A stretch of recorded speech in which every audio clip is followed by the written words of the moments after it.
기술적 분석입니다. 자, 시장 상황 빠르게 한번 살펴보도록 하겠습니다.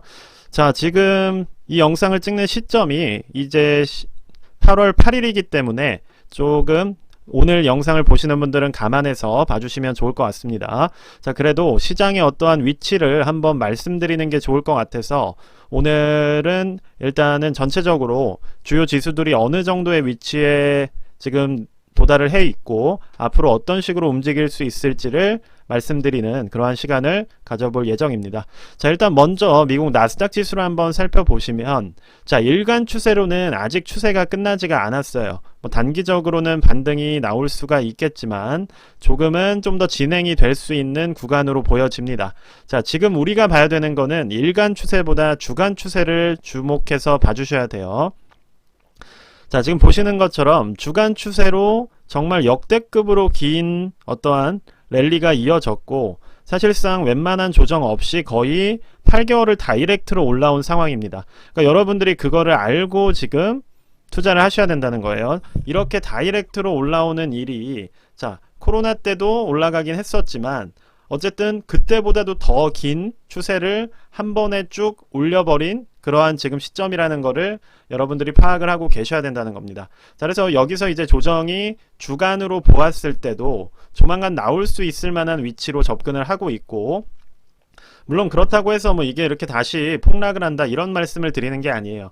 다만 주간 추세로 보더라도 상당히 오랜 시간 동안 이어져 온 상승에 주간 추세로 보는 조정이 나올 수 있는 움직임을 가져가고 있다. 이렇게 이해를 해주시면 될 것 같습니다. 자, 그래서 이번 주와 다음 주 정도는 조금 시장을 관망하거나 조심해서 접근하는 게 필요하다는 생각이 들어요. 그래서 제가 여러분들께 계속 말씀드리는 게 어떤 거예요? 이때 매수하신 분들은 뭐 수익 실현을 하셔도 되고 물량을 늘리는 기회를 잡는 것도 좋지만 지금은 이 위치에서 신규 진입하기는 위험한 구간이다. 그렇다면 제가 오늘 드리고 싶은 말씀은 구간상으로도 위험하고 시기상으로도 위험하다는 말씀을 드리고 싶은 거예요.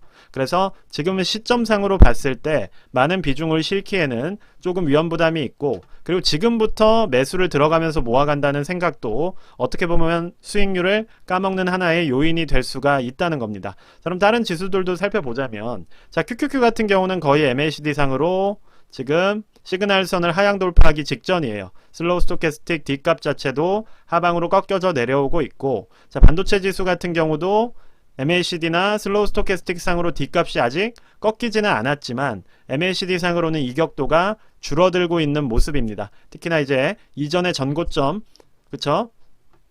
쌍고점을 지금 만들어가고 있는 그러한 움직임이기 때문에 자연스럽게 조정이 나올 수 있는 그러한 흐름을 잡아가고 있다라고 볼 수 있을 것 같아요. 자, S&P 500 같은 경우도 유사한 흐름, 그리고 다우존스 같은 경우는 사실상 상승이 그렇게 많이 나오진 않았기 때문에 뭐 아직은 이격도가 조금 완전히 마무리되는 모습은 아니지만 이 구간 자체도 결과적으로 이중고점에 도달을 하고 있기 때문에 자연스럽게 조정이 나올 수 있는 그러한 구간이라고 보여집니다. 자, 러셀 같은 경우도 보시면 제가 그나마 추천을 드렸던 게 최근엔 러셀 지수였는데, 자, D값 자체가 아직도 상방으로 올라갈 수 있는 여지가 있고, 자, 이격도 자체도 바로 꺾이는 그런 흐름은 아니에요. 다만 돈이 많이 들어가거나 흘러 들어가지 않았기 때문에 상승폭 자체가 다른 지수들에 비해서 그렇게 크지 않았다. 이렇게 정리를 해드릴 수가 있을 것 같습니다. 자, 그렇다면 이제 우리가 투자를 어떻게 해야 되느냐? 이 구간에서 눈속임을 일단 당해서는 안 돼요. 세배 레버리지를 하시는 분들 한 번 더 말씀을 드리자면, 지금 이 구간이 QQQ, TQQQ나 SOXL이나 FNGU나 3배짜리 상품이 이전보다 반밖에 안 올라온 게 아닙니다. 자, TQ라고 한다면 QQQ를 살펴보면 지금 전고점에 도달한 상태이기 때문에 TQ가 여기에 있다고 해서 싸다라고 생각하시면 안 된다는 거예요. 그래서 만약에 QQQ가 여기서 조정이 뭐 1300선까지 나온다고 한다면, 뭐 300선까지 조정이 나온다고 한다면, 지금 TQQQ 같은 경우는 똑같이 30%가 빠지는 게 아닙니다.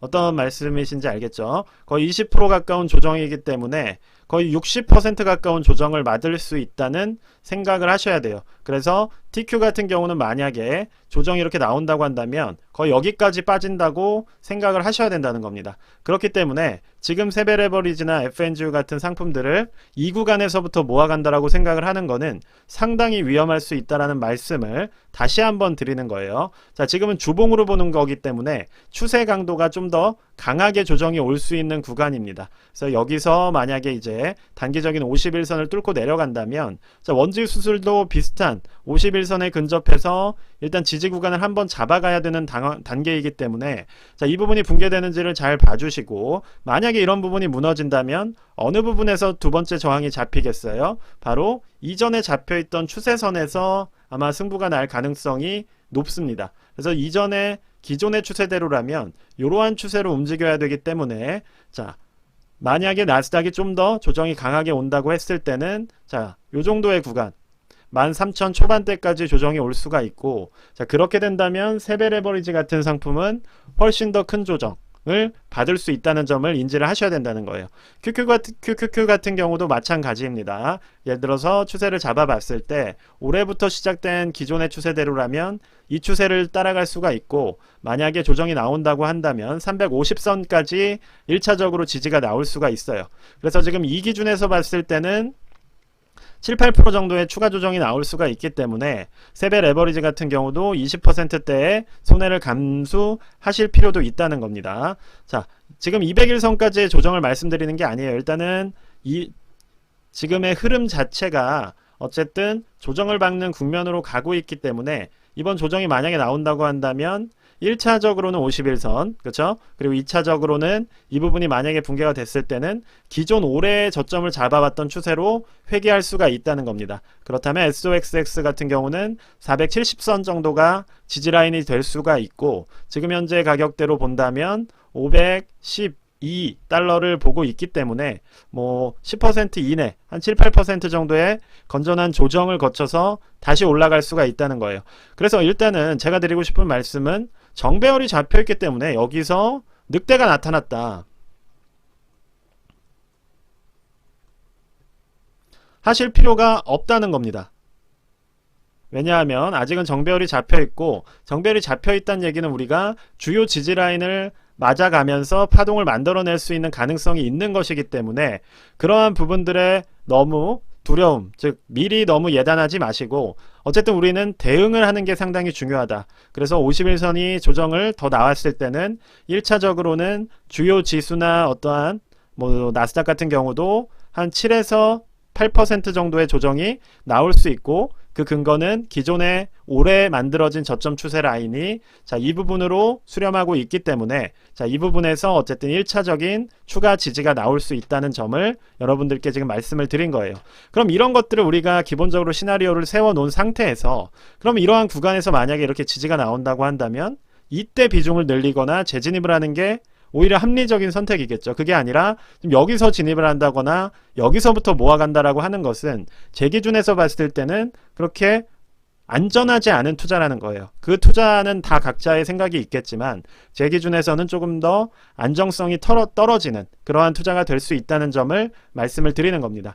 자, 그리고 빅스로 지금 보자면 그러한 조정 흐름을 반영을 해서 조금 갭상승이 나온 이후에 구간을 유지하는 모습이 나오고 있어요. 그래서 자, 이 부분에서 어떻게 보면 조정이 좀 더 길어지게 된다면 정배열이 만들어질 수가 있고, 그렇게 된다면 우리가 조금 조심할 필요가 있다라고 설명을 드릴 수가 있을 것 같습니다. 자, 그리고 국내 주식도 계속해서 조정이 조금 나오고 있는 흐름이에요. 예를 들어서 코스피나 코스닥을 보시면 지금 5일 동안 내일이 거의 2660포인트 정도에서 2560포인트까지 거의 100포인트 가까이 하락이 나왔습니다. 자, 코스닥 같은 경우도 950포인트에서 지금 890포인트까지 조정이 나왔어요. 그리고 제가 저번 주에 영상을 찍으면서 조정이 나올 때는 무엇을 보라고 말씀을 드렸냐면, 자, 환율이 올라가면 국내는 조금 조정을 받을 수 있다라고 말씀을 드렸고, 실제로 조정기관과 동일하게 환율이 상승하는 모습, 즉 1300원대를 돌파하는 모습이 나왔습니다. 그래서 환율이 지금 1300원을 넘어갔기 때문에 때문에 기본적으로 국내 대형주나 아니면 주도주들이 힘을 못 받고 있는 상황이다. 이렇게 말씀을 드릴 수가 있을 것 같아요. 그래서 전체적으로 시장은 지금 투자를 진입하기에는 좋은 구간은 아니라는 점을 다시 한번 좀 강조를 드리고, 저 같은 경우 그렇기 때문에 자, 해외 주식에서는 어떠한 섹터별 공략이 더 유리하다라고 계속 강조를 드리고 있고, 자, 국내 주식 같은 경우는 오히려 씨를 뿌리고 그냥 기다리는, 그러니까 사고 팔고 할수록 손해가 더 누적되는 시장이기 때문에 이럴 때는 그냥 일부 종목들 사놓고 그냥 기다리면서 한번 수급이 들어오는 종목들을 수익 실현해가는, 그러니까 누적 실현을 해가는 거죠. 그러니까 무슨 말이냐면 평가 수익이 아니라 실제 수익을 쌓아가는 그러한 투자가 지금은 필요하다라고 생각을 합니다. 그래서 여러분들께서도 평가 수익의 위험성은 최대한 낮추고 그 와중에서 올라가는 것들을 통해서 실제 수익은 수익 실현, 즉 실현 수익은 늘려가는, 그리고 시장이 다시 반등을 할 때 평가 수익에 있던 종목들도 자연스럽게 양전을 하면서 전체적으로 결과는 실제 수익이 더 많이 누적되게, 지금 이런 식의 투자가 필요한 그러한 구간으로 접근을 하고 있다라고 생각이 됩니다. 자, 그래서 오늘 영상은 일단 여기까지만 말씀드릴게요. 자, 주요 지수들을 중심으로 말씀을 드려봤고 현재 위치에 대해서 설명을 드렸습니다. 자, 국내 주식은 보시는 것처럼 환율도 어느 정도 상승 파동을 진행을 한 상태이기 때문에 다시 이런 부분이 좀 조정이 나올 때 국내 역시도 올라갈 것이고, 자, 이럴 때마다 4848 사고팔고 하게 되면 결과적으로 손해만 누적된다는 점을 명심을 해주시면서, 자, 미국 시장이나 국내 시장이나 투자의 전략, 즉 원칙을 잘 잡아가시기를 다시 한번 말씀을 드리겠습니다. 네, 오늘 영상은 여기까지만 말씀드리도록 하겠습니다. 감사합니다.